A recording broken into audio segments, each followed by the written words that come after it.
All right, guys, good morning. Today is April 11th, seed starting day. We are going to start our seeds.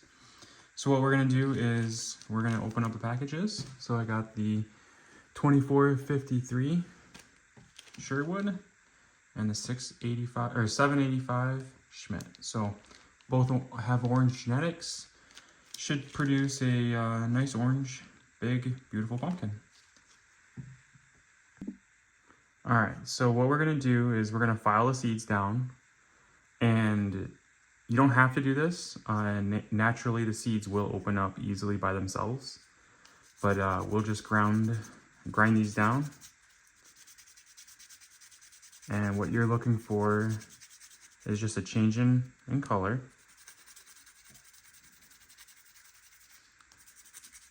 You just want to stay away from the tip.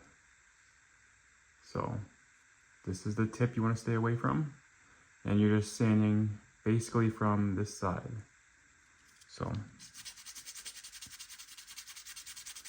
you can get pretty aggressive, maybe not get as aggressive as Jim Ford on his pumpkin pondering, but to me, one of the reasons why I grind and sand these down is mainly because I want to open this up to allow the seed to absorb all the nutrients that I put in these seed mixtures.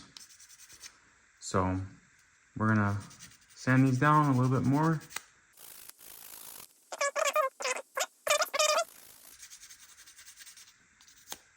All right, so that one's done, and I'll sand this down, and then we'll proceed to the seed soak. So we got the seeds sanded down. What we're gonna do is just stick them in our mixture and just let them soak for 30 minutes to 2 hours. Some people do longer. Some people, go up to 8 hours. I do at least a half hour, all the way up to an hour, depending on if I get sidetracked. Now, I did buy a marker to mark some of the seeds. The 2453 Sherwood came marked. I did put on the 785 Schmidt, and then I also marked my 1211. I wanted to see if the marker would, wash off in the solution. So while you soak, we'll set these aside, and I'll tell you what I put into this solution here. So I put in the solution some fish for the amino acids, and then I got the BioRush. This is my second year growing this, or using this. They have a ton of beneficial bacteria, Trichoderma, Bacillus, Pseudomonas. So hopefully this helps set me aside and I can grow a giant. And then as always, the Wallace Wow 5-2 Wonder Blend. That has the humic fulvic seaweed, which is like kelp and stuff like that. So you just mix a little bit up into the water, and you'll be good for soaking.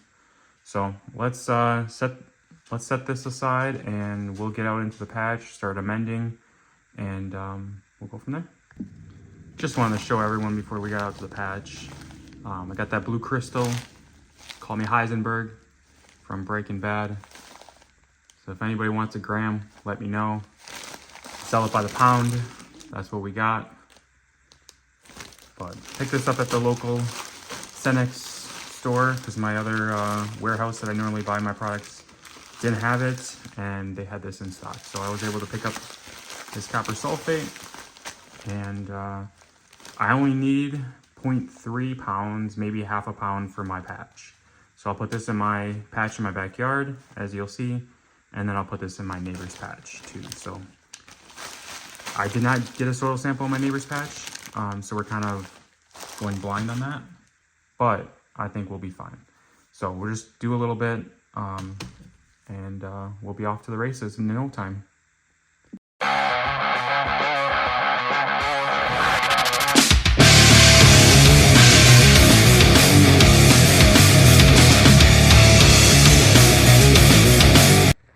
All right, guys, got a little dust on my boots from all the amendments I put down. So This here is mushroom compost. I only got 3 bags just because I'm running out of money for the patch to put fertilizer down. So the mushroom compost is going to go where the pumpkins are going to go. So I'm thinking, let me back up a little bit more. So I'm thinking one pumpkin's going to go here and the other pumpkin is going to go there. So I'll just split them up in between each other where the vine will go out. So say I plant the pumpkin right here, I'll spread it out going that way where the main vine will go. So there'll be 2 long lines. I'll till that up into the soil. And the mushroom compost has good beneficial bacteria, a lot of good stuff in here. So we're almost done with the amendments. So I put down copper sulfate, manganese sulfate. I put down azomite and sulfur. So we are on our way to a healthy patch. Oh, I put blood meal down, put about 10 pounds of blood meal. So, and I did that patch over there. Eventually that tree is going to be coming down too, so we'll have some space and we'll grow some giants.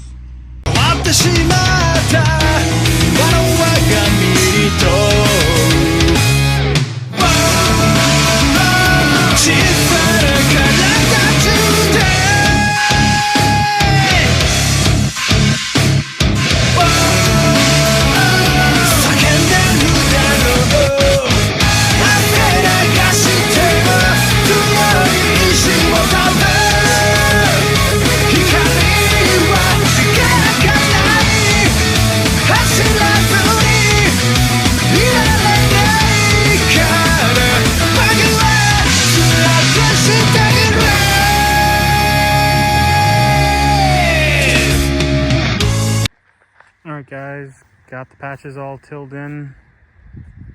One thing I'm going to do when I get some time is I'm going to be applying some molasses, dried molasses to this patch. Get those microbes fed.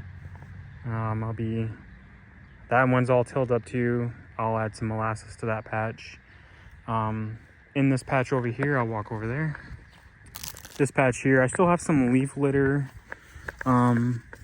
in here, which isn't too bad. It's almost all decomposed from over the winter, but we threw a bunch of leaves in here. I mowed it up and ground it up and then tilled it into the ground. So this patch is looking good. And again, at some point this tree is going to come down. I'm hoping to move the patch in a little bit wider and then grow 2 pumpkins, maybe 4 plants in here.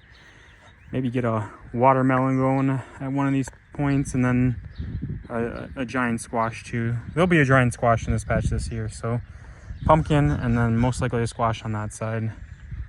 Try to grow a green one. So got everything done before the rain. Still got some raking to do. Got branches everywhere, pine cones. So we're on our way to 2,000 pound pumpkin. Still gotta get the patch, or the hoop houses up on the patch. So there'll be 2 hoop houses here. I only have enough heating cables and hoop houses for 2. I think next year I'm gonna save up and get another hoop house made with some heating cables. My only issue is the garage is the only place for electricity, so I think I might have to get electricity coming from the house sometime. So that's a wrap. Seeds are warming up. I only started 2 seeds for the patch, but I started some backups for my 1211. So those are in the wet paper towel on a heating mat. And then in a couple weeks, I'm going to start the other seeds. So like the other pumpkin and then the squash. And then depending on the temperatures at that point, I will start the watermelon. If I start a watermelon, the cantaloupe, everything else I'm gonna start. Tomatoes, they're gonna start soon. And then I gotta till up that garden, which is my food garden. And then we have to start the seeds for the tomatoes, the peppers, the everything, guys. I grow food. Food prices are way too expensive. So that's a wrap for the spring, April 11th. I got everything done today. I'm super happy. But thanks for following along. Hit that like, comment, subscribe, and we'll see you in the next video. See ya.